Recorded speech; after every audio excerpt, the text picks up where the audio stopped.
Hello everyone and welcome back to the channel. Today I will be flying with SAS Airlines. Maybe I should do that intro in Swedish. Hey, välkommen till kanalen. This is my first time flying with Swedish Airlines. It may as well be SAS Airlines, but I believe this is Lynn's second time? Hello, I think I've flown with before, yeah. Lynn's flown with them before. So yeah, Lynn's dropped her bag off. I think we just need to head through security and continue on through the airport. Let's go.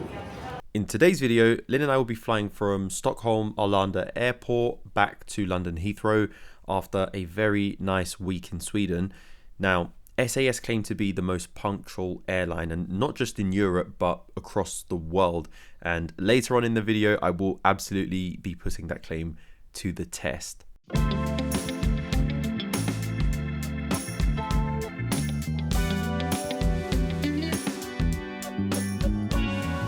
As impressive as Terminal 5 was, it was time for us to board our flight. Luckily, it was a nice and short walk from the restaurant area over to our gate, and it looks like today's flight is going to be a busy one. Today's flight is on the Airbus A320neo, and that makes 73 of this aircraft type in their lineup, perfect for running their 5 times a day service to London Heathrow. The journey is usually around 2 hours and 45 minutes, but stay tuned to the end for an exclusive look around the cockpit.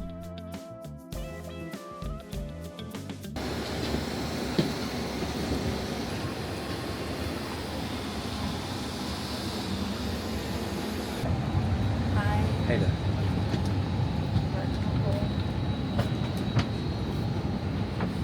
You're so good at saying hey. Hey, hey. Really Swedish. Hey, hey.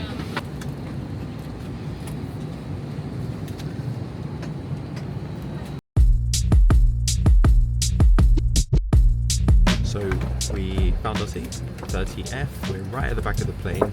At the front of the plane is SAS Go, which is their business class offering, except it's completely different to the British Airways one, which has a divider curtain, which at least makes the front of the cabin feel a bit more exclusive. Instead, you're just sat with everyone else.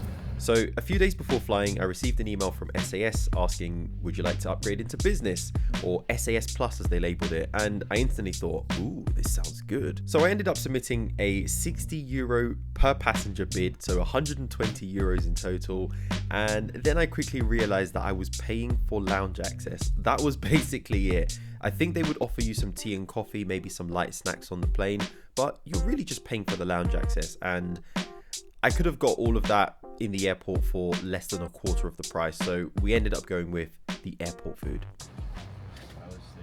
Remember I said SAS are the most punctual airline? Well, the plane filled up pretty quick, and before we knew it, it was time for the safety demonstration, and keeping a very close eye on the clock, we began taxiing, and we made it into the skies around 5 minutes before the scheduled departure of around 6:15.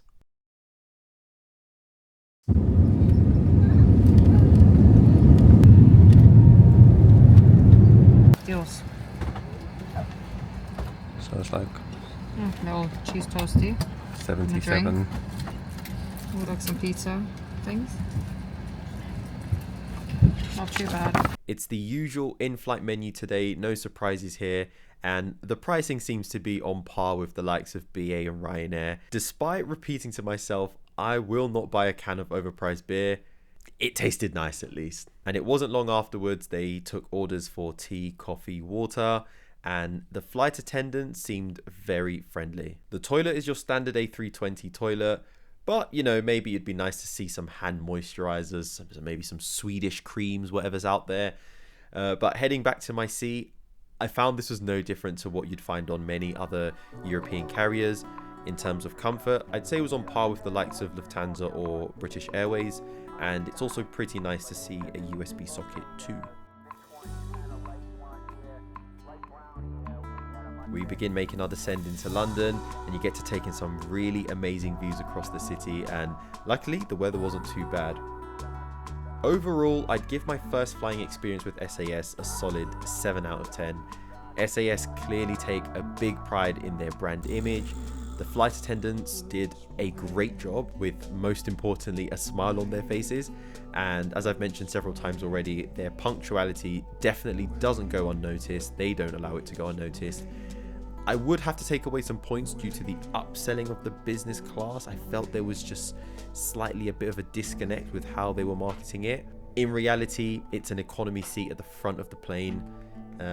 You're next to someone else and they might offer you a snack. Well, they will offer you a snack, but I don't think it's worth the prices they were charging. Also, yeah, SAS aren't the cheapest, so you will be paying a premium for the regular economy ticket.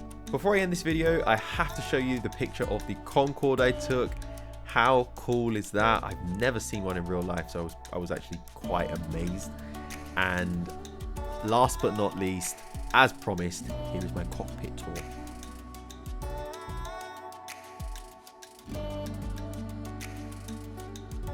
I hope you all enjoyed the video. Please make sure to hit the thumbs up button if you enjoyed it. Subscribe if you haven't already. And I'll see you all in the next video. Spoiler, it's another British Airways video. I'll see you soon. Have a great day.